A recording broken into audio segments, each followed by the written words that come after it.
Assalamualaikum warahmatullahi wabarakatuh. Perkenalkan, saya Susilawati, guru UPT SMP Negeri 1 Air Putih, calon guru penggerak Angkatan 11 Kabupaten Batubara. Video ini berisi aksi nyata modul 1.4 tentang kegiatan diseminasi budaya positif yang saya lakukan di UPT SMP Negeri 1 Air Putih. Selain berisi kegiatan diseminasi budaya positif, video ini juga berisi tentang pembiasaan budaya positif di UPT SMP Negeri 1 Air Putih tempat saya mengajar. Sebelumnya, saya akan memperkenalkan dua tokoh yang sangat membimbing saya selama perjalanan pendidikan guru penggerak ini, yaitu Ibu Jainab SPD selaku fasilitator dan Ibu Merly Gultom SPD selaku pengajar praktik. Berikut adalah rancangan tindakan aksi nyata sebelum saya melakukan kegiatan diseminasi budaya positif. Adapun yang menjadi latar belakang aksi nyata kegiatan ini adalah yang pertama, warga sekolah terutama guru belum sepenuhnya memahami tentang penerapan konsep-konsep inti budaya positif. Oleh karena itu, perlulah dilakukan suatu kegiatan sosialisasi tentang konsep inti budaya positif. Yang kedua, sebagai salah satu upaya untuk menerapkan budaya positif adalah dengan melakukan pembiasaan positif di sekolah yang dapat menumbuhkan nilai-nilai positif di diri murid. Adapun yang menjadi tujuan kegiatan ini nantinya yang pertama, meningkatkan pengetahuan dan pemahaman warga sekolah tentang budaya positif. Yang kedua, menumbuhkan budaya positif dengan menerapkan pembiasaan positif di sekolah. Dan terakhir, membentuk keyakinan sekolah atau kelas berdasarkan motivasi intrinsik yang disepakati bersama seluruh warga sekolah atau kelas. Adapun tolak ukur rancangan aksi nyata ini yaitu 1. Terlaksananya diseminasi konsep budaya positif di sekolah. Yang kedua, peserta dapat menerapkan konsep-konsep inti budaya positif. Yang ketiga, dilakukannya pembiasaan positif di sekolah. Keempat, terbentuknya keyakinan sekolah atau kelas. Dan terakhir, diterapkannya segitiga restitusi oleh guru mata pelajaran atau guru BK dalam menangani permasalahan murid. Adapun lini masa tindakan yang dilakukan meliputi langkah-langkah pertama, berkoordinasi dengan kepala sekolah dan berdiskusi dengan rekan sejawat tentang hal-hal yang akan dilakukan dalam kegiatan diseminasi. Yang kedua, melakukan diseminasi budaya positif kepada rekan guru dan kepala sekolah. Yang ketiga, murid-murid melakukan pembiasaan positif di sekolah. Yang keempat, guru menjelaskan tentang pengertian dan pentingnya keyakinan kelas. Yang kelima, guru memfasilitasi murid untuk membuat keyakinan kelas. Yang terakhir, mendokumentasikan setiap pembiasaan positif yang menumbuhkan, mencerminkan, dan membiasakan nilai-nilai profil pelajar Pancasila. Dan terakhir adalah dukungan yang dibutuhkan. Yang pertama, dukungan dari seluruh warga sekolah seperti kepala sekolah, guru, tenaga pendidik, murid, orang tua murid, dan masyarakat. Yang kedua, partisipasi aktif orang tua di rumah dalam membiasakan budaya positif.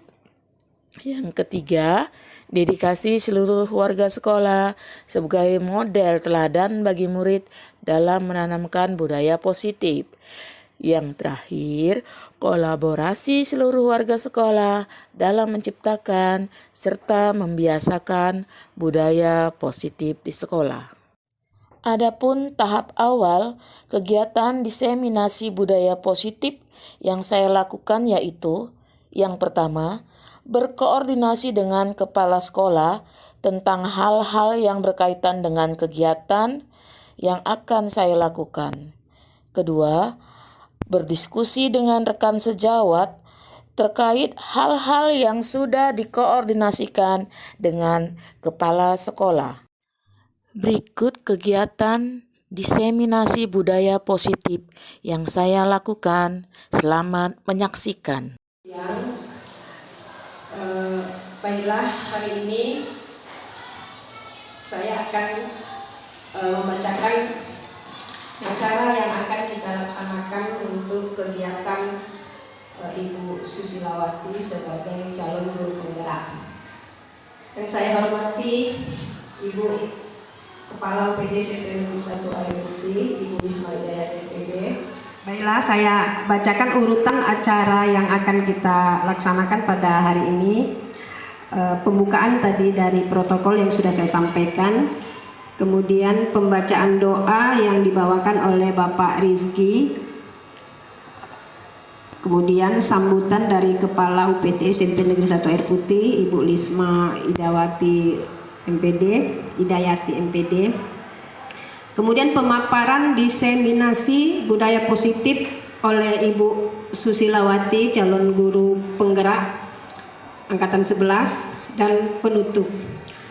Untuk mempersingkat waktu, kita lanjutkan saja acara yang kedua, yaitu pembacaan doa oleh Bapak Rizky. Pada Bapak kami persilakan.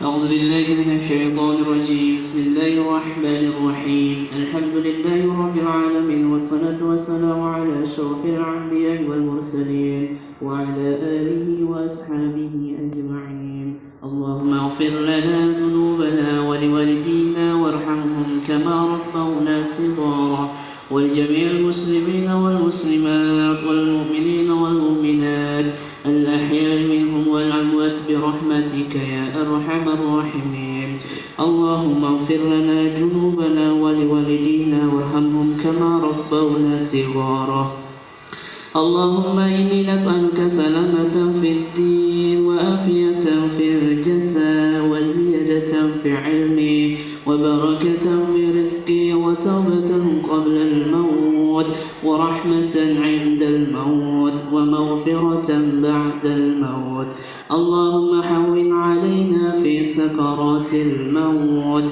والنجاة من النار والعفو عند الحساب اللهم وحبب الخير وحبب النعمة وحبب الصحة وحبب القوة وحبب البركة برحمتك يا أرحم الراحمين اللهم أحينا بالإيمان وأمتنا بالإيمان واحشرنا بالإيمان وأدخلنا الجنة مع الإيمان ربنا آتنا في الدنيا حسنة وفي الآخرة حسنة وقنا عذاب النار سبحان ربك رب العزة عما يصفون والسلام على المرسلين والحمد لله رب العالمين. Assalamualaikum warahmatullahi wabarakatuh. Jalan dengan baik. Baiklah, acara yang berikutnya yaitu sambutan dari Kepala UPT SMP Negeri 1 Air Putih kepada Ibu Lisma. Kami persilahkan. Terima kasih. Bismillahirrahmanirrahim. Assalamualaikum warahmatullahi wabarakatuh. Selamat pagi. Salam sejahtera buat kita semua. Syukur alhamdulillah kita panjatkan kehadirat Allah Subhanahu wa taala, Tuhan yang Maha Kuasa, karena pada hari ini kita bisa mengikuti acara ini, yaitu diseminasi budaya positif yang akan disampaikan oleh Ibu Susilawati sebagai calon guru penggerak di angkatan 11. Bapak Ibu, saya harapkan ini budaya positif ini materinya kalau di modul itu sangat banyak sekali, tapi itu juga sangat penting yang harus kita punyai budaya positif itu sebagai Bapak Ibu guru. Kalau kita sudah menerapkan budaya positif, maka sekolah ini akan aman, nyaman, tidak ada lagi bully, tidak ada lagi hukuman fisik, sehingga anak-anak akan merindukan sekolah. Dia tidak mengharapkan hari libur, tidak menghitung tanggal merah. Kalau sekarang kan anak-anak menghitung tanggal merah. Kapan tanggal merah? Agenda tanggal merah 1 tahun yang akan datang mereka sudah tahu tanggal berapa tanggal merah. Tapi nanti setelah kita menerapkan budaya positif ini, saya berharap ya, harapan kita semua kita bisa melaksanakannya. Bukan hanya Bapak Ibu guru yang sebagai guru penggerak, tapi Bapak Ibu guru yang ada di sekolah ini harus bisa menerapkan budaya positif. Inilah tujuannya kenapa ada tugas diseminasi dari calon guru penggerak ke rekan sejawat, sehingga bisa kita melangkah bersama. Kalau kita sudah melangkah bersama, nanti tujuan itu akan semakin cepat terwujud sesuai dengan visi misi sekolah kita, yaitu menciptakan siswa yang berprofil pelajar Pancasila. Itu tidak bisa dilaksanakan secara pribadi-pribadi, tapi harus dilaksanakan secara kolaborasi antara semua guru ya, rekan sejawat, kepala sekolah, tenaga usaha, tenaga tata usaha, orang tua, dan terutama kepada murid-murid. Itu akan terlaksana kalau aturan yang kita laksanakan itu sama. Kemarin kita sudah membuat sosialisasi kepada orang tua tentang keyakinan sekolah. Orang tua sudah tahu bagaimana keyakinan sekolah yang kita terapkan. Orang tua sudah tahu dan juga memberi pendapat untuk keyakinan sekolah tersebut. Sekarang kita Bapak Ibu guru yang menjadi aktornya, yang mempunyai peran yang sangat besar, juga harus tahu bagaimana budaya positif itu. Nanti kita dengarkan dengan baik apa saja budaya positif yang harus kita ketahui sebagai guru dan harus kita implementasikan. Ilmu yang ada nanti yang disampaikan oleh Ibu Susi harus kita implementasikan ke siswa-siswa kita.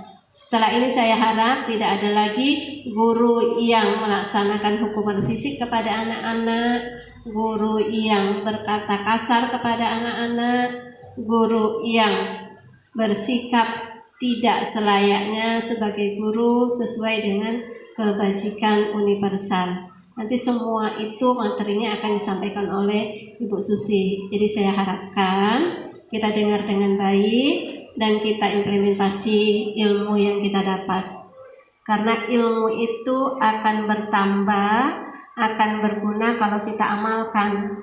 Kalau ilmu hanya kita dengar tidak kita amalkan, dia akan hilang dan tidak ada manfaatnya. Saya kira ini yang bisa saya sampaikan. Wabillahi taufiq wal hidayah. Assalamualaikum warahmatullahi wabarakatuh. PT SMP Negeri 1 Air Putih, mudah-mudahan apa yang diharapkan dapat kita laksanakan agar sekolah kita ini dapat bertambah maju dan lebih baik lagi. Untuk acara berikutnya yaitu pemaparan tentang diseminasi budaya positif di UPT SMP Negeri 1 Air Putih kepada Ibu Susilawati, calon guru penggerak angkatan 11, dipersilakan dengan segala hormat.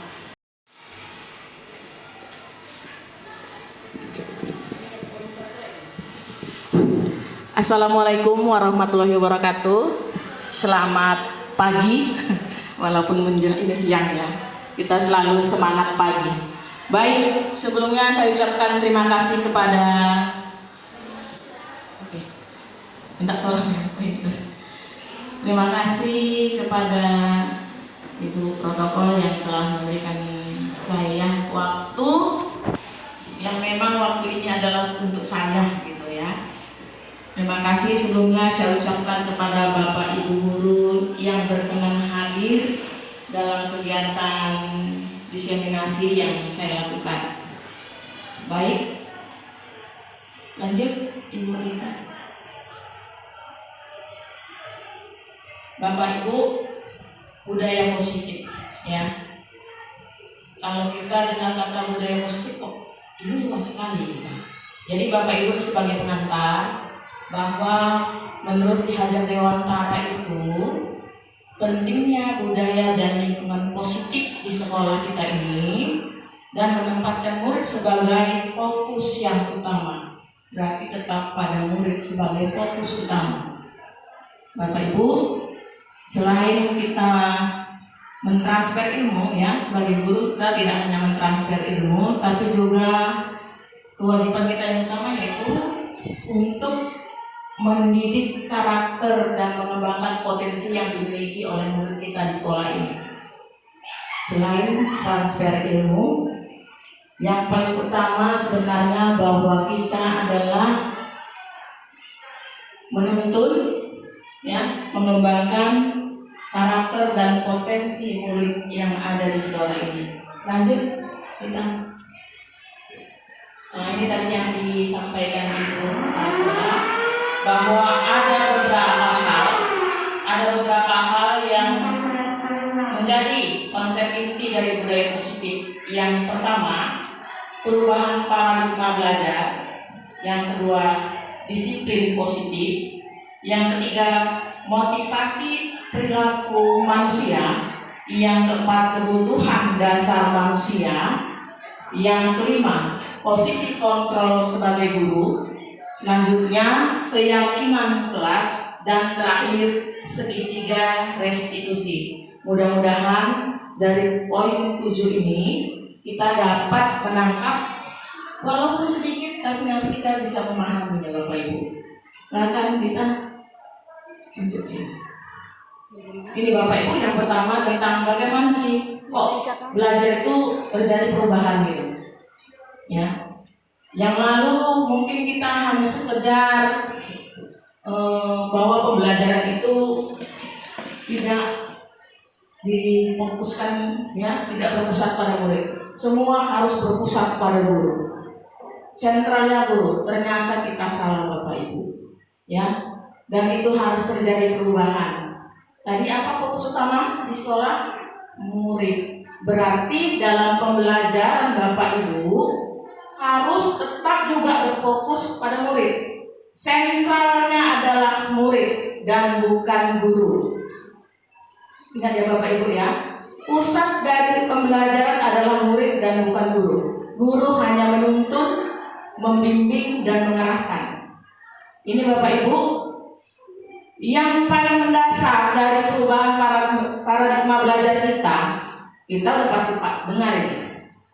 Pertama kali kita menggunakan kurikulum merdeka, pembelajaran berdiferensiasi. Mungkin kita kenal cuma, oh iya, pembelajaran berdiferensi, berbeda. Apanya yang berbeda kan gitu? Apanya yang berbeda? Gurunya tidak. Ternyata berdiferensiasi ini disesuaikan dengan kebutuhan murid kita yang memiliki perbedaan. Murid kita tidak sama. Mereka memiliki perbedaan, baik tingkat kemampuan, baik gaya belajarnya, dan latar belakangnya. Makanya sebagai guru kita dituntut untuk melakukan pembelajaran yang berdiferensiasi. Itulah tujuan sebenarnya kurikulum merdeka yang sekarang ini sedang digaungkan Bapak Ibu. Lanjut, jelas ya gambarnya Bapak Ibu ya. Tengah itu seperti mainan, boneka. Ya, tentang miskonsepsi berarti pemikiran yang berbeda, keliru ya. Miskonsepsi pemikiran yang keliru tentang teori kontrol. Ini teori kontrol digaungkan oleh Dr. William Glasser. Mana yang agak keliru? Yang pertama, bahwa guru selalu mengontrol murid. Guru selalu mengontrol murid. Yang kedua, semua penguatan positif yang guru berikan guru meyakini bahwa itu sudah efektif dan sudah bermanfaat. Itu menurut kita.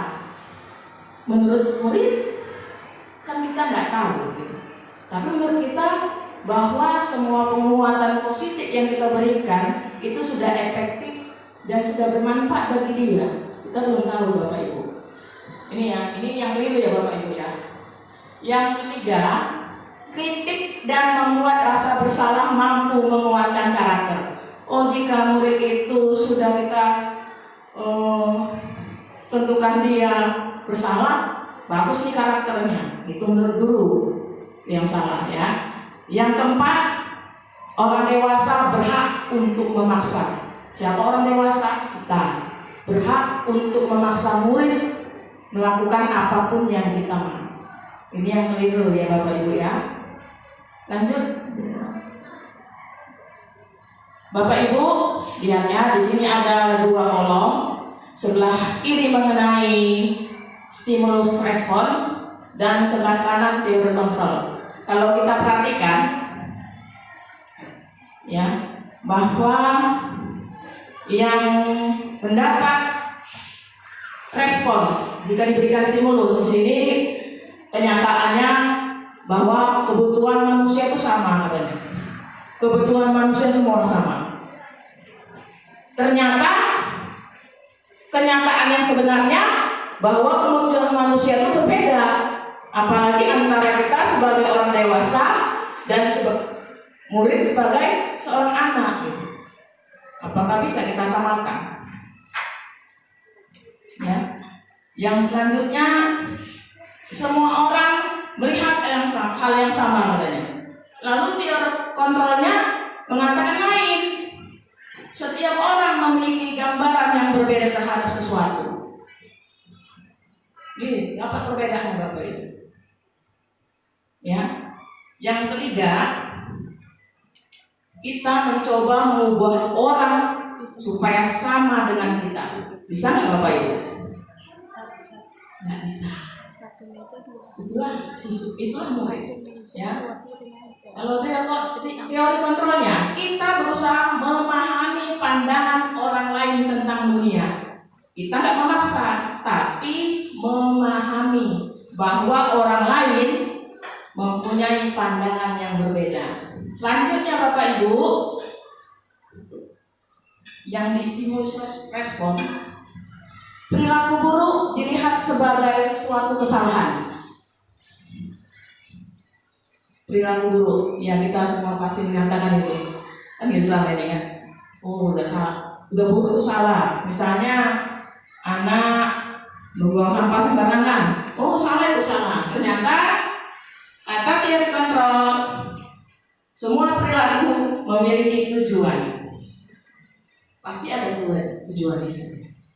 Misalnya seorang anak memukul kawannya. Kalau stimulus responnya, oh itu sudah salah. Sementara yang kontrolnya tidak. Mungkin ada tujuannya dia berbuat seperti itu. Gitu. Oke, selanjutnya Bapak Ibu. Orang lain bisa mengontrol saya. Orang lain bisa melakukan apapun yang bisa dilakukannya terhadap kita gitu ya.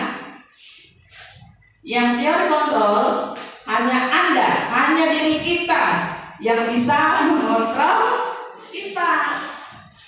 Ya, Bapak Ibu. Ini pandangan yang berbeda. Di bawahnya, saya bisa mengontrol orang lain. Sementara yang teori kontrolnya, Anda tidak bisa mengontrol orang lain. Jadi makanya jangan kita nggak bersabar kalau ada siswa yang tidak bisa kita kontrol, ya karena memang seperti itu, gitu. Ya kita tidak bisa selalu menguasai. Yang terakhir, pemaksaan ada saat bujukan gagal. Pemaksaan harus paksa. Kalau yang bagusnya katanya, lakukan kolaborasi. Lakukan kolaborasi dan kontensius menciptakan pilihan-pilihan baru. Kontennya maksudnya berkelanjutan. melakukan pilihan-pilihan baru, jangan lakukan pemaksaan. Yang terakhir, model berpikir menang atau kalah. Ini yang stimulus respon ya. Model berpikirnya, oh kalau nggak menang, ya kalah. Sementara yang teori kontrolnya, model berpikirnya menang. Berarti kalau ada dua pihak, dua-duanya harus menang. Nggak boleh ada yang kalah. Sementara kalau yang satu, yang sebelah kiri, stimulus respon, kalau ada yang satu menang, yang satu pasti kalah. Lanjut. Ini Bapak Ibu, kita sering harus disiplin. Disiplin apa? Yang bagaimana? Gitu. Ya, di sini disiplin positif. Poin yang kedua ya, Ibu, Bapak. Disiplin positif merupakan salah satu cara penerapan disiplin yang bertujuan. Tujuannya apa Bapak Ibu? Apa sih? Menumbuhkan kesadaran serta memberdayakan murid tanpa imbalan atau penghargaan. Tanpa imbalan, tanpa ancaman atau hukuman. Berarti murid itu harus sadar, tanpa dikasih reward, tanpa dikasih hukuman, ancaman, dia sadar sendiri bagaimana menumbuhkan rasa disiplinnya. Ini yang mungkin sulit yang kita lakukan dan harus terus kita pelajari Bapak Ibu, bagaimana triknya. Yang selanjutnya sebagai pendidik, tujuan kita apa Bapak Ibu? Menciptakan murid yang memiliki disiplin. Untuk apa? Agar nilai-nilai yang tertanam di dalam diri mereka mengacu kepada kebajikan universal. Ini tadi sudah disinggung sedikit oleh Ibu Kepala Sekolah. Kebajikan universal. Ya, yang bagaimana? Yang memiliki motivasi intrinsik, motivasi yang berada di dalam diri sang murid, sang anak, bukan dari luar, dari hatinya sendiri, Ibu. Ya, agar perilakunya ke arah yang lebih baik. Motivasi apa yang penting Bapak Ibu tadi? Motivasi apa? Intrinsik yang ada dalam diri anak, bukan ekstrinsik. Ya Bapak Ibu, ekstrinsik tadi hukumannya terus reward, yang dari luar. Ya, lanjut. Cuma nggak susah jawabannya. Menurut Bapak Ibu, strategi apa yang selama ini Anda terapkan untuk menanamkan disiplin positif pada murid-murid Anda? Bagaimana hasilnya pada perilaku murid-murid Anda? Ini jujur aja, kita di sini nggak ada yang kita tutupi, nggak apa-apa. Oke, Bapak Ibu, ini saya tanya, saya sharing ya.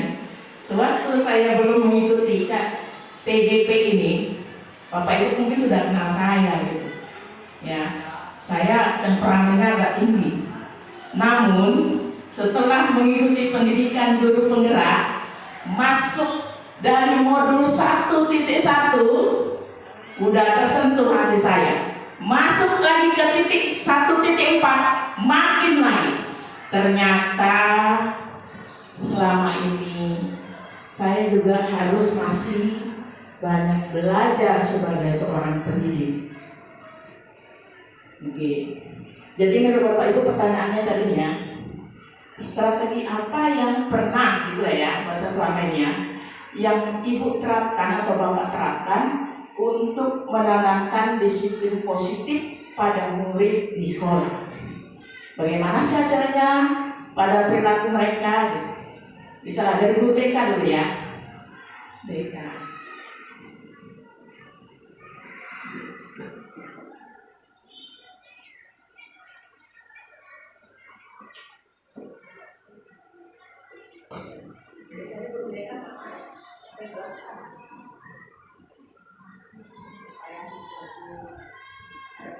Nah, misalnya ketika mereka berbuat salah, kita lakukan pendekatan terhadap siswa tersebut dan mencari akar masalah apa yang dialami siswa tersebut, lalu membantu siswa untuk memecahkan masalah yang dialaminya.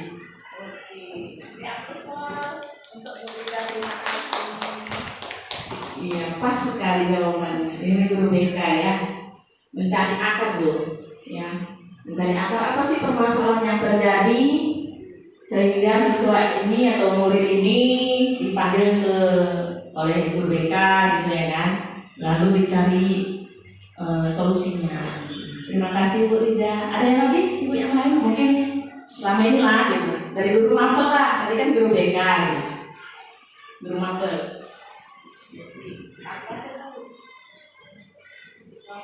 Ya, terima kasih. Ini kan yang ditanya strategi apa yang selama ini Anda terapkan. Ini kita buat dulu contohnya. Contohnya tidak pakai dasi itu kan tidak disiplin, ya. Itu contoh satu. Tidak pakai dasi. Kayaknya setiap kita bilang setiap kita jumpa anak ini kenapa nggak pernah mau pakai dasi belajar sekolah. Kita selalu sampaikan kalau ke sekolah harus ikuti peraturan sekolah. Salah satu tata tertib di sekolah yaitu memakai dasi kan gitu. Tapi si anak tidak mau. Nanti dia pakai pada saat dilihat saja gitu. Nanti kalau sudah di dalam kelas atau jam-jam belajar itu dibuka lagi dasinya. Jadi strategi apa yang selama ini diterapkan? Jadi saya pernah ini saya perhatikan satu siswa ini yang selalu saja dasi itu dipakai pada saat masuk di gerbang, kemudian setelah masuk ke kelas buka lagi. Di dalam kelas dibuka. Jadi saya bilang sama dia, siswa ini, setiap pagi dari rumah kamu harus pakai dasi, jangan sampai saya lihat terbuka lagi dasimu itu dan disimpan di kantong. Jadi strateginya saya lakukan seperti sanksi gitu. Sanksi kalau satu kali saja saya tidak lihat dasi kamu itu nempel di lehermu, maka saya akan misalnya saya akan tidak kasih masuk gitu, tidak kasih masuk di kelas pada jam pelajaran saya. Tuh. Kemudian apabila dia ini melanggar aturan yang saya sampaikan ini tidak dipatuhi, maka saya juga akan sampaikan lagi ke guru BK untuk dibuat poin seperti itu. Iya. Ini hasilnya belum dapat ini keduanya ya. Bagaimana hasilnya pada perilaku murid tersebut? Mudah-mudahan kedepannya lebih baik lagi anak tersebut. Lanjut.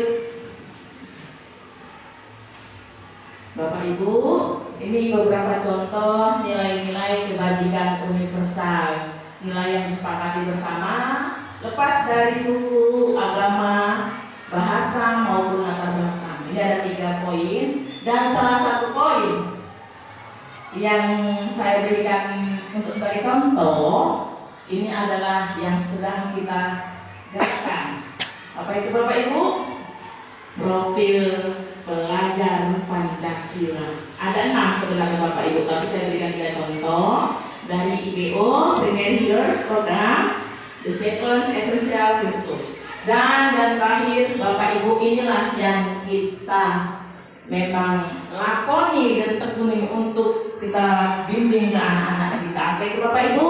Beriman dan bertakwa kepada Tuhan Yang Maha Esa, berkebinekaan global, gotong royong, mandiri, kreatif, dan bernalar kritis. Dan pada dasarnya Bapak Ibu, ini hampir sama dengan nilai-nilai kebajikan yang dibuat oleh institusi lain gitu. Tapi kita ambil yang paling sederhana. Nah, P3 kita Bapak Ibu.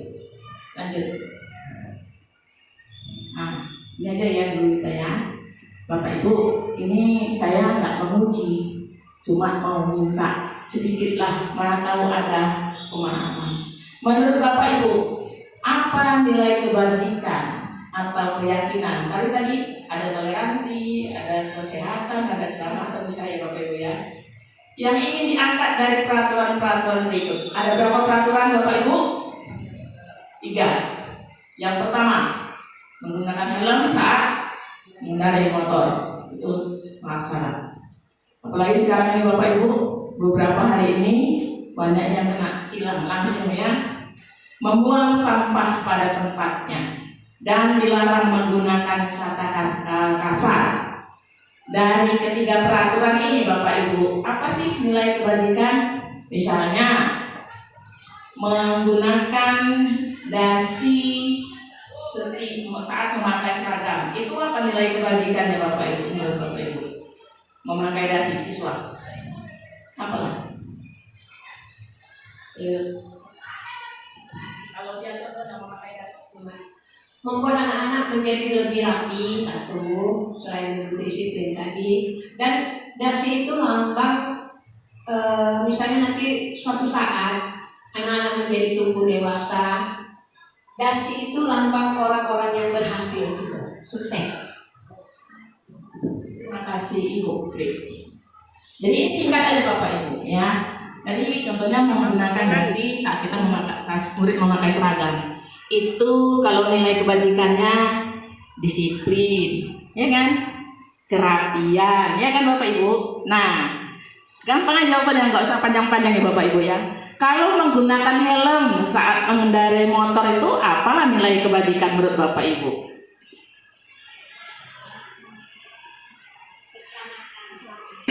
Keselamatan, iya, lupa Bu, maaf ya Bu. Pak, membuang sampah pada tempatnya. Nah, ini apa nilai kebajikannya menurut Bapak Ibu? Keyakinannya. Kebersihan pintar. Udah mantap, udah lulus CGP, nggak perlu seleksi. Kita lanjut yang ketiga ya Bapak Ibu ya. Dilarang menggunakan kata-kata kasar saat berbicara. Apalah itu? Attitude. Ada lagi? Sopan, ya, kesopanan. Satu lagi Bapak Ibu, saling menghargai. Kan pinter, udah lulus calon guru penggerak. Lanjut, pinter Bu. Menggunakan helm, keselamatan. Iyalah, ini tujuan utamanya ya. Ya walaupun nanti ada kejadiannya udah memang naas ya kan. Minimal kita menjaga keselamatan. Iya, yang kedua benar. Membuang sampah pada tempatnya, kebersihan, menjaga kebersihan. Dilarang menggunakan kata-kata kasar, selalu bersikap hormat, positif. Salah satunya sopan santun, attitude. Oke, lanjut next.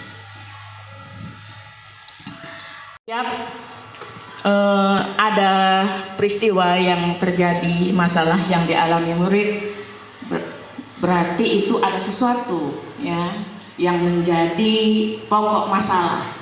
Ini kita masuk ke bagian kebutuhan dasar manusia. Apa sih kebutuhan dasar manusia itu? Ya kan? Segala sesuatu yang kita lakukan untuk mendapatkan apa yang kita inginkan. Kalau kita inginnya apa Bapak Ibu sebagai orang dewasa? Apa kebutuhan kita sebagai orang dewasa? Sebagai orang dewasa, nggak ada yang kita butuhi Bapak Ibu?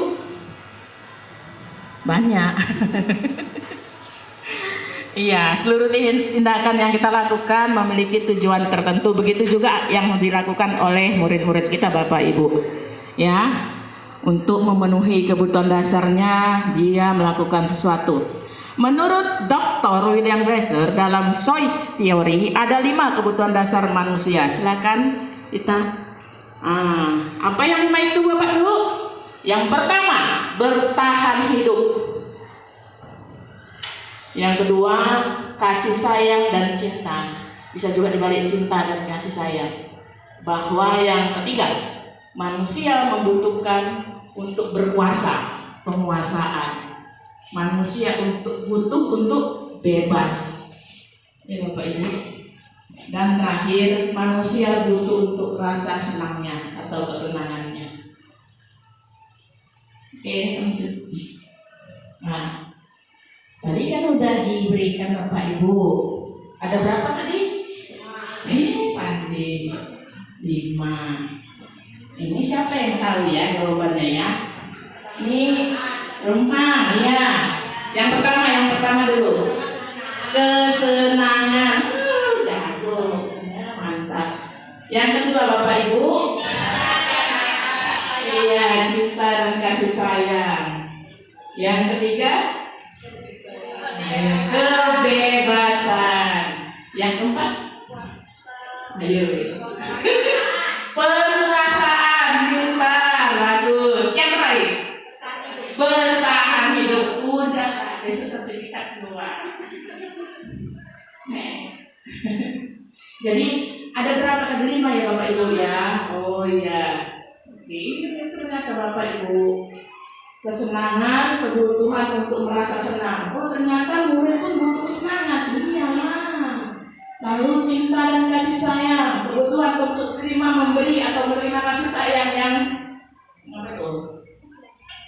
Oke, Bapak Ibu, ini banyak ini yang terjadi sama kita ini. Nomor 2, ya, banyak yang mereka alami yang di bagian 2. Yang ketiga, kebebasan. Dia ingin mandiri, dia ingin bebas untuk melakukan sesuatu. Yang keempat, penguasaan. Ini ada juga nggak di alam murid-murid kita, penguasaan, kebutuhan untuk berkuasa. Ada di alam murid-murid kita? Ada. Ada. Merasa dia yang iya. Terus iya. Yang terakhir bertahan itu kebutuhan fisiologis, itu rasa lapar, ya Bapak Ibu ya. Terus katanya rasa aman. Kita lanjutkan ya. Bapak Ibu, tadi sudah kebutuhan dasar manusia. Kita masuk selanjutnya yaitu motivasi perilaku manusia. Ini dicetuskan oleh Dian Osen ya, tentang 3 motivasi yang mendasari perilaku manusia. Yang pertama, manusia itu ingin menghindari ketidaknyamanan. Manusia itu ingin menghindari hukuman gitu. Ya, dia melakukan itu karena dia termotivasi untuk menghindari ketidaknyamanan atau hukuman. Itu motivasi perilaku manusia yang pertama. Ini yang terendah ya Bapak Ibu ya. Ya, orang-orang yang berada di sini, akan selalu memiliki pertanyaan, apa yang akan terjadi padaku apabila itu tidak dilakukan? Ini motivasi yang rendah, ya, menghindari ketidaknyamanan atau hukuman. Ingat ya Bapak Ibu ya, menghindari ketidaknyamanan atau hukuman. Yang kedua, motivasi yang kedua, manusia melakukan sesuatu mendapatkan imbalan. Kalau nggak dapat imbalan, dia nggak mau melakukannya. Ini motivasi yang kedua yang dialami oleh manusia, mendapatkan imbalan atau penghargaan. Lebih tinggi yang mana? Yang nomor 1 atau nomor 2? Menurut Bapak Ibu, lebih tinggi mana tingkatannya? Nomor 2. Tadi saya bilang yang nomor 1 ini paling rendah, saya bilang nomor 2. Dan ini yang terakhir, yang ketiga, motivasi orang melakukan sesuatu. Apa itu? Ya, dia menjadi orang yang mereka inginkan dan menghargai diri sendiri. Orang tersebut ingin menghargai diri sendiri. Ada motivasi dalam dirinya, ya. Mengapa dia melakukan itu? Karena dia ingin menghargai diri sendiri dengan nilai-nilai yang mereka percaya. Dia melakukan sesuatu karena dia ingin menghargai diri sendiri, tidak untuk mendapat hukuman, tidak untuk mendapat imbalan, tapi karena harga dirinya, ya, nilai-nilai yang dia percaya. Oke, next. Ingat ya Bapak Ibu ya, ini Bapak Ibu, hukuman, konsekuensi, dan restitusi. Ini perbedaannya Bapak Ibu. Hukuman tidak terancam tiba-tiba, jadi tidak tahu apa yang akan terjadi, tidak dilibatkan, bersifat satu arah. Berarti kalau bersifat satu arah datang dari mana Bapak Ibu? Dari guru, ya. Berupa fisik atau psikis, hukuman. Oke, yang kedua, konsekuensi. terencana, terus disepakati sesuai peraturan. Lanjut, murid tetap tidak, tapi murid tetap katanya tidak nyaman katanya. Walaupun sudah dibuat kesepakatan, sikap guru memantau, memonitor selalu kepada murid. Yang terakhir, restitusi. Ini bagaimana? Oh, ini rupanya proses menciptakan kondisi murid untuk memperbaiki dirinya sendiri. Murid mampu memperbaiki dirinya sendiri secara kolaboratif bersama Bapak Ibu guru yang menanganinya. Murid mencari jalan keluarnya sendiri dengan dituntun oleh guru. Dia tidak dilepas juga gitu. Ya. Dia mencari, tidak ada bantuan guru, tapi guru hanya mengarahkan. Hanya dia mencetuskan, oh ini harus saya lakukan Pak Bu. Gitu. Jadi menurut Bapak Ibu dari 1, 2, 3 mana yang terbaik? Mana yang terbaik yang harus kita lakukan? Dari 1, 2, 3.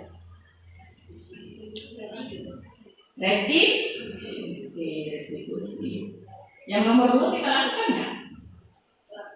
Tentu nggak. Nomor 1 ya lakukan juga. Tapi yang paling baik nomor 3. Yang mencari solusi untuk jalan keluar permasalahan terhadap murid, yang murid itu sendiri, guru hanya menuntun.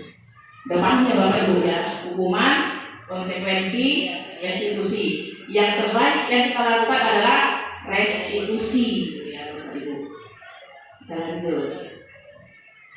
Nah, pertanyaannya, menurut Bapak Ibu, dari jenis motivasi tadi, motivasi ya, merasa tidak nyaman atau karena ada hukuman. Terus yang kedua tadi, dia mendapat imbalan, ya kan? Yang ketiga karena ada nilai-nilai dalam dirinya. Mana yang motivasi yang paling banyak mendasari perilaku murid-murid kita di sekolah? Ayo, yang pertama dari 1, 2, 3. Dari 1, 2, 3. Mana yang paling banyak mendasari perilaku murid-murid kita di sekolah ini?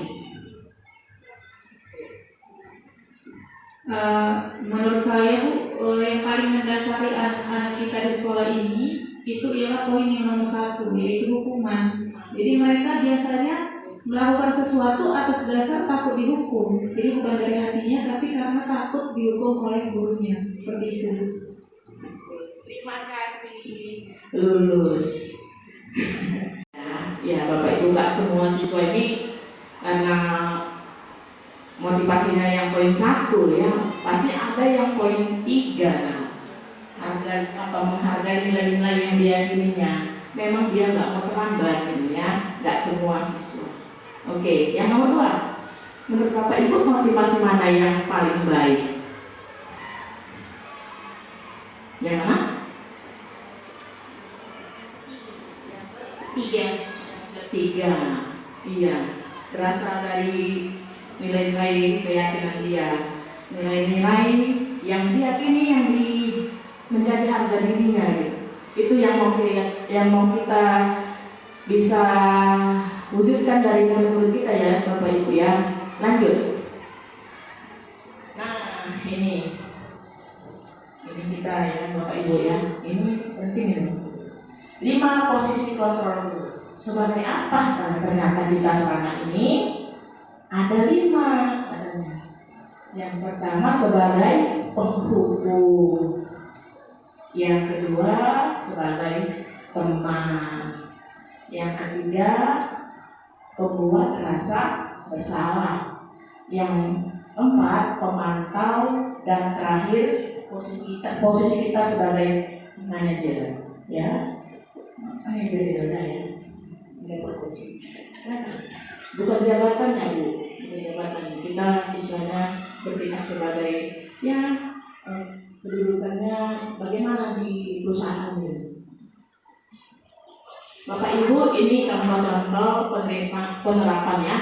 Nah Bapak Ibu, tadi kan ada berapa? Ada penghukum ya. Ini contohnya. Hormat pada bendera selama 1 jam pelajaran. Terus apa lagi Bapak itu contoh yang lain?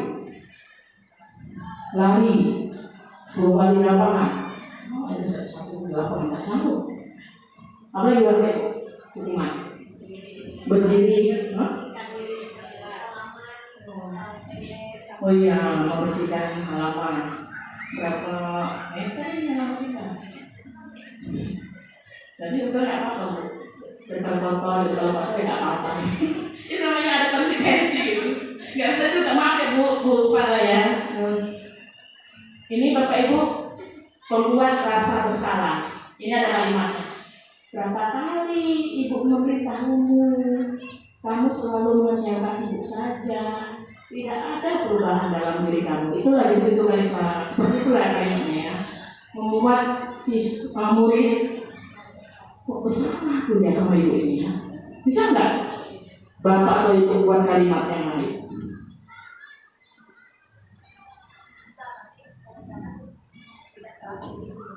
Ya ini kan udah diatur.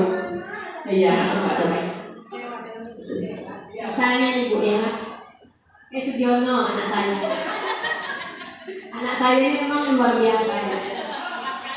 Capek kali saya masuk. Jadi bahasa saya itu sebenarnya tujuannya ke sini gitu kan. Sugiono, gimana cara ibu nih ngasih tahu kau Sugiono gitu. Kan gitu bahasanya. Hari ini dibilang, besok buat lagi. Hari ini dibilang, besok buat lagi. Kalau enggak, pindah aja lah kau Sugiono ke kelas lain. Gitu kadang-kadang keluar seperti itu gitu. Ya, tapi tidak juga dipindahkan kan gitu. Sayang kan, lain unik loh. Ini murid sesuai dengan kriteria masing-masing, berbeda antara yang satu. Ada yang unik, ada yang cantik, ada yang sama pinter. Nah, ini Sugiono ini unik. Pertahankan, yang musri ya. Lanjut. Unik ya. Nah, Bapak Ibu, selanjutnya kita sebagai teman. Sering ya kita lakukan ya Bapak Ibu ya. Tapi hati-hati loh Bapak Ibu. Kalau kita terus sebagai teman, kadang-kadang murid ini, iya, makanya kita tetap menjaga jarak itu. Istilahnya bukan jarak. Kita membuat dia itu, oh ini adalah guruku dan aku siswa walaupun kami berbicara sebagai teman gitu. Ada rasa menghargai. Ayo dong, ini guru yang ngomong ya. Ayo dong ikuti aturan sekolah. Tolong bantu ibu ya. Sekali, lain kali jangan sampai berbuat seperti ini lagi ya. Seperti itulah kira-kira. Ada contoh yang lain sebagai teman. Misalnya ini banyak. Kamu sudah melanggar peraturan sekolah. Kamu tahu konsekuensinya. Setelah upacara, kamu menghadap BK untuk dicatat poin keyakinan sekolah yang kamu langgar. Ini kita sebagai pemantau di sini, maksudnya kita kan punya keyakinan sekolah Bapak Ibu ya kan. Kita tetap memberlakukan segala konsekuensi itu ya, bukan hukuman. Konsekuensi berdasarkan poin-poin yang telah ditentukan. Oke, lanjut. Yang pertama, saya tahu pasti setiap orang pernah lupa untuk menggunakan sesuatu. Lain kali jangan kamu lakukan lagi ya. Kira-kira bagaimana kamu memperbaiki kesalahan kamu? Ini Bapak Ibu, ini warnanya ada merah, ada warna hitam, ada warna biru. Kalimat-kalimat berarti ada sesuatu gitu. Mengapa saya bedakan? Posisi guru sebagai apa tadi? Manajer ya Bapak Ibu ya. Lanjut Bu Ita. Nah, tadi ada berapa posisi kontrol guru? 5. Kalau inilah kalimatnya, saya kecewa sekali dengan kamu karena membuat kepercayaan ibu berkurang kepadamu. Di sini guru menempati posisi kontrolnya sebagai apa? Membuat rasa bersalah. Pembuat rasa bersalah dari kata kecewa. Iya. Pandai. Lanjut. Nah, ini sebagai apa dia? Tolong bantu ibu ya untuk mengerjakan tugas yang ibu berikan. Ini teman, mantap. Lanjut, next. Sudah selesai posisi kontrol tadi. Kita masuk ke hari lagi. Keyakinan kelas. Kelas di slide bawah. Mengapa keyakinan kelas? Mengapa bukan peraturan kelas? Ini Bapak Ibu ada pilihan keyakinan kelas dan peraturan kelas. Menurut Bapak Ibu itu hal yang sama atau tidak? Siapa yang mau menjawab? Keyakinan kelas dan peraturan kelas itu apakah hal yang sama, betul atau salah? Salah. Coba buktikan. Ini pembuktiannya. Oke, beri tepuk tangan. Salah. Iya, tidak sama. Tidak sama keyakinan kelas sama peraturan kelas. Oke, lanjut. Jangan ikut dulu ya. Ya, keyakinan kelas berlandaskan nilai-nilai kebajikan atau prinsip universal. Betul atau salah? Coba ini dari DI lagi. Ini ketahuan kan? Enggak, tapi pagi ya si Bu Ira pagi ya. Coba klik. Gak usah ditutupin ya. Iya, yang dari kelas kedisiplinan gitu. Terus saling menghormati, sopan santun, ya. Lanjut. Ayo. Keyakinan kelas itu kan perlu kita buat. Kita sekolah sudah punya, kelas pun pasti sudah punya. Namun, apakah kita memahami langkah-langkah utama urutan dalam menetapkan keyakinan kelas? Oke, di sini saya minta Bapak Ibu guru menempelkan kertas post-it dari 6 poin yang ada di slide. Manakah yang pertama, manakah yang kedua, dan manakah ketiga, keempat, lima? Enggak apa-apa, nah, kita aja. Iya. Lalu tempelkan aja Bapak Ibu di papan tulis ya. Iya. Tulis aja tulisnya. Iya. 1, yang mana 1? Yang mana 2 sampai ke 6 ya Bapak Ibu ya. Jangan ditunjukkan Bu Ita.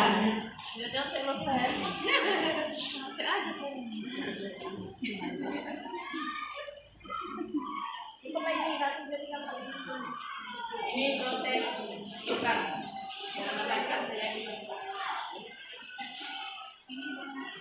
Ya, bersama boleh. Silakan tempel yang mana yang pertama. Berarti Bapak Ibu membuat ya 1 sampai 6. 1 post-it, 1 angka, 1 nomor. Nomornya itu bacaan enggak? Iya, mana nomornya aja 1 sampai 6 yang mana? Nomornya aja ya Bapak Ibu. Kalimatnya kan sudah ada di papan tulis. 1 sampai 6.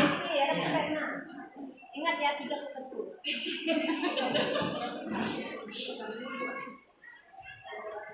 Iya, kalau udah selesai tempel aja ini. Nomor 1, 2, 3, 4, 5, 6 itu. Ya enggak berurutan. Pokoknya mana yang nomor 1, mana yang nomor 2, tempelkan. Iya, disusun loh. Kan urutkan. Kan enggak harus ini yang pertama, kedua, ketiga gitu. Ayo. Silakan tempel. Anggap aja ini ada berapa kelompok. Nah, silakan tempel. Ya, enggak pakai lem itu, enggak pakai lem, enggak ada. Tinggal tempel aja. Post-it.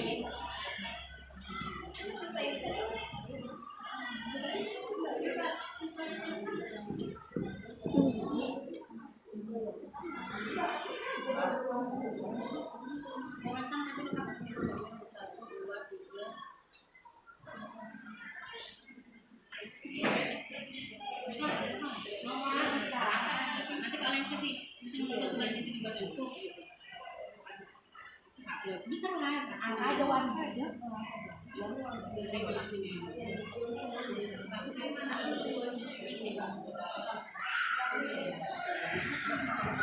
Kalau bisa warna per kelompok itu sama, jadi yang mana yang benar? Ya. Berpihak kepada seluruh murid. Lanjut, dibuat dalam pernyataan positif. Ingat, jangan ada kata jangan, kurang, tidak boleh.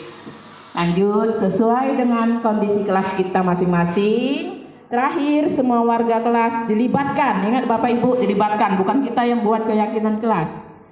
Untuk membuat keyakinan kelas sesuai dengan langkah-langkah yang kita lakukan tadi sebelum yang kita urutkan ya Bapak Ibu ya. Nah Bapak Ibu, tadi kita gadang-gadang mana di antara hukuman, konsekuensi, atau restitusi yang paling baik. Tadi kita bilang restitusi lah ya kan.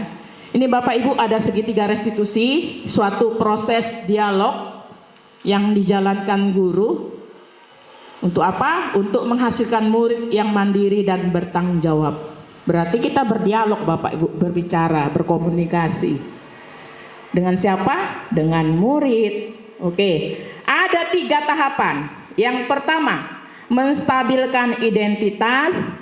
Yang kedua, validasi tindakan yang salah. Yang ketiga, menanyakan keyakinan. Identitas berdasarkan prinsip bahwa prinsipnya ya, ingat ya Bapak Ibu ya, bahwa membuat kesalahan adalah bagian dari proses pembelajaran.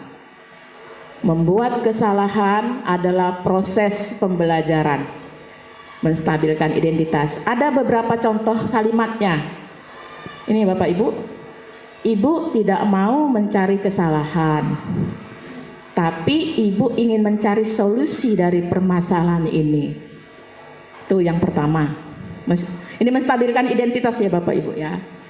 Mario, Adi, Bapak tadi dengar laporan dari guru piket di kantin, sepertinya kalian dalam masalah ya. Ada yang bisa Bapak bantu? Apa yang terjadi? Berarti menanyakan, mencari apa? Tahu apa yang sedang terjadi, apa yang sedang dialami murid ya Bapak Ibu ya. Kita lanjut. Yang kedua, urutannya segitiga restitusi adalah validasi tindakan yang salah. Ini berdasarkan prinsip setiap perilaku berupaya memenuhi suatu kebutuhan tertentu. Setiap sesuatu perilaku murid berusaha untuk memenuhi suatu kebutuhan tertentu. Ini beberapa contoh kalimatnya Bapak Ibu. Kamu pasti validasi itu apa ya? Membenarkan ya Bapak Ibu ya. Membenarkan gitu. Tidak menyalahkan dia membenarkan ya kesalahan itu ya biasa gitu. Kamu pasti punya alasan mengapa kamu melakukan itu. Ini contoh yang pertama. Kamu melakukannya karena mempertahankan sesuatu yang penting bagimu. Dan terakhir, kamu tidak memakai sepatu sesuai aturan, pasti ada alasannya. Dia menyatakan bahwa tindakan murid itu ya pasti ada alasan tertentu gitu. Ya, validasi tindakan salah. Tadi yang pertama menstabilkan identitas, yang kedua validasi tindakan yang salah.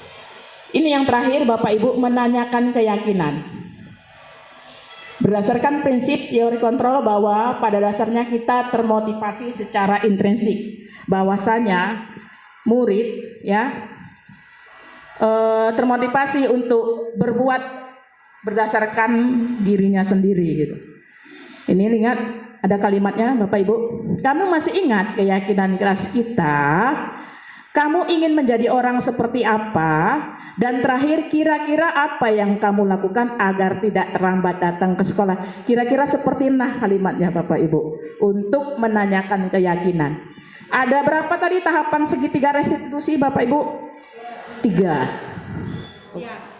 Nikmat dan mudah-mudahan Ini menjadi pembelajaran bagi Bapak Ibu yang nanti akan menjadi calon guru penggerak. Kami mengucapkan terima kasih dan selamat siang. Sampai berjumpa lagi pada kesempatan yang akan datang. Wabillahi taufiq wal hidayah. Assalamualaikum warahmatullahi wabarakatuh. Berikut pembiasaan positif yang ada di UPT SMP Negeri 1 Air Putih.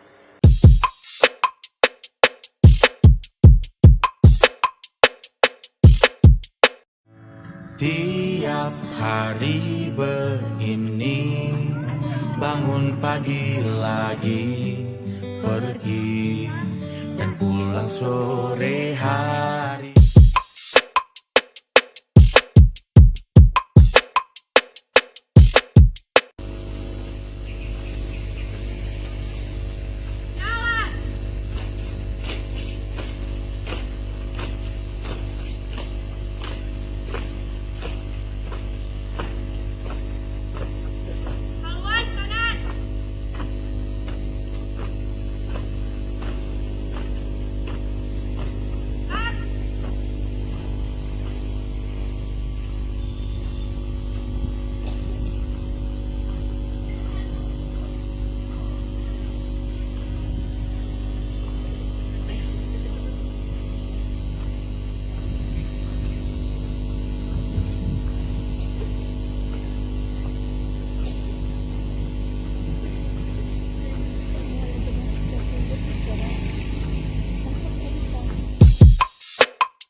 ونعوذ بالله من شرور أنفسنا ومن سيئات أعمالنا من يهد الله فلا مضل له ومن يضلله فلا هادي له أشهد أن لا إله إلا الله وأن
memproduksi 1.600 butir bakso. Senang ya?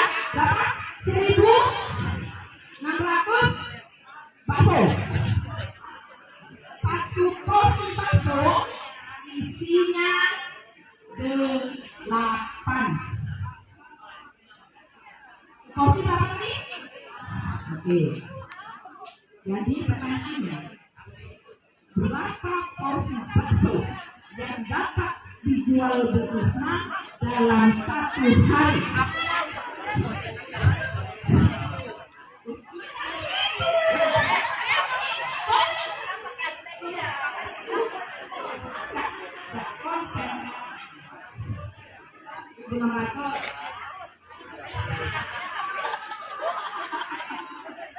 Ternyata orang yang pasti mendapatkan keranjang itu yang beruntung.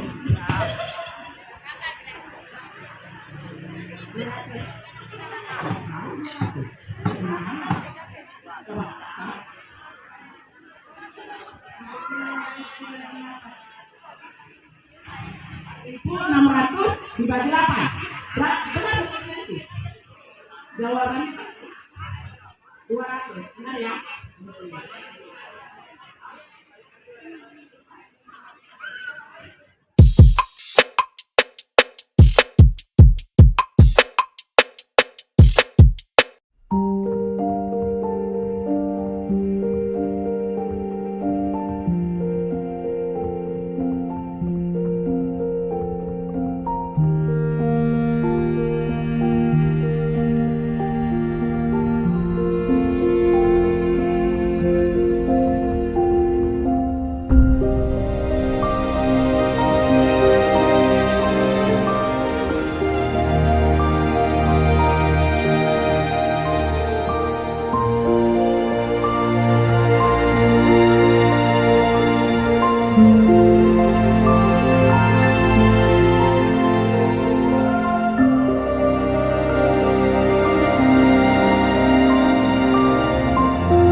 Demikian video tentang diseminasi budaya positif dan pembiasaannya. Semoga bermanfaat bagi kita semua. Terakhirnya saya ucapkan salam guru penggerak. Terima kasih. Assalamualaikum warahmatullahi wabarakatuh.